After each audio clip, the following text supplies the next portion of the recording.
Hi, my name is Anu Sharma and I'll be giving you a gym induction mannerism, and by mannerism I mean how to act and behave in a gym. If you're new to a gym or if you're old school in a gym and you plan to use a cardio machine, you should always carry a towel with you. Reason being is, when you use any kind of machine like that, your body's byproduct is sweat. You're going to drip on the treadmill, on the machines, on the handles and everything. And when you start sweating on the machine, you're going to end up leaving your stink on the machine, and it's not very nice for the next person to use. And this is a tradition, cleaning the machine, so it's quite courteous to wipe down all the machines, all the handles, leave no evidence that you're actually using that machine. This is a tradition in India, Pakistan, America, Scotland, Ireland and Europe, but unfortunately this tradition is not in East London. But hopefully after this video this tradition can begin. And also I want to talk about the machine weights, like back extension, lat extension, leg extension, or the Smith machine. If you're using any kind of machine like that and somebody approaches you to use it, you should allow them. Mustn't be childish. A lot of big grown men I've seen, when somebody approaches them to use it, they're like, no, I'm using it. It's not really a good thing to do. It's not a right behavior to have in a gym. Like, nobody's going to do 1,000,000 sets, no one's going to do 1,000 reps or anything like that. The maximum reps somebody can possibly do is 30 light reps. It doesn't take long at all. If they're doing really heavy weights, they're probably only going to do 6 reps. And you should really also, if somebody joins in, you can use them as a human timer. What I mean by as a human timer is, if somebody joins in with you, you don't have to start a conversation. Everybody's a private person. Personally, when I train myself, I just put my headphones on, do my workout. If somebody wants to join in, they just give me the simple hand signal, which this hand signal means, may I join in? If you didn't know that, you know that now. So when somebody joins me, I tend to use them as a human timer. What that means is, when they finish doing their exercise, I may count up to 10 seconds, then I've had a rest long enough, then I'll join in. Or once I finish doing my exercise, I'll come off and they can use it. This happens quite a lot in my gym. Normally we bounce off each other. I find this quite effective.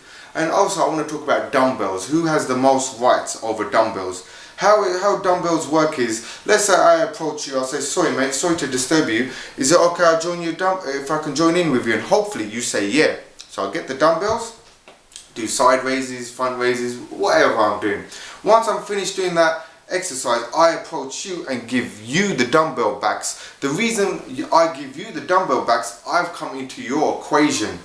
So what that means is, bodybuilding is a gentleman's sport. I believe in good sportsmanship, really. And plus, when you join a gym, you're not buying the gym, you're not buying the machines. Everybody's paying for a share of everything. So you must learn how to share the machines, and you must get along with everybody else. This day and age, the most easiest thing to be is a wanker.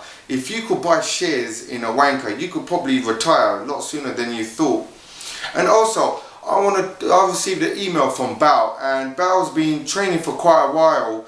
And in your letter is quite long. I'm not going to get into detail. You stated that you feel like as if your body's producing too much testosterone and you're arguing with people, or you're arguing with your friends, or in your letter you stated that you got some issues with your mates. Now when I read that letter, I straight away understood what the problem is. First of all, what I want to say to you is, whoever said whatever to you, get that shit out of your head. What happens is, when you start bodybuilding, when you first started off, who you were before you started and who you are now are two different people. When you start bodybuilding, your body becomes stronger, and when your body becomes stronger, your mind becomes stronger. The mirror of your body is your mind, and when both things become stronger, you spiritually become very strong.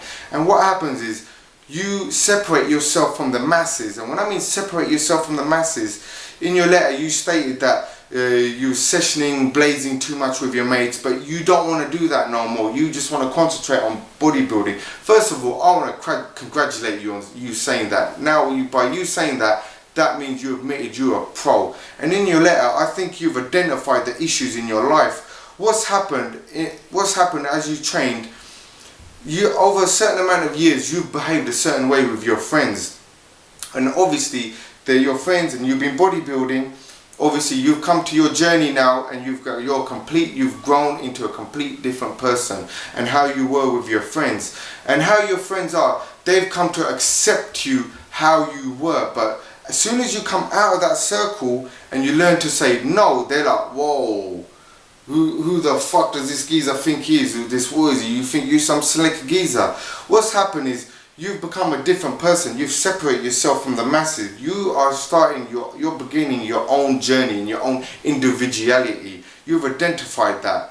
All I can suggest is the testosterone that males generally produce testosterone as you exercise. Testosterone is not a bad thing. That's how you're going to build muscles. As what I can say about your friends is, there's an old saying, don't let your friends drag you down. And obviously in your letter, I think you've identified the problem. All I can say to you is just invest in yourself and invest time in yourself. And whoever you are, wherever you are, have a great day.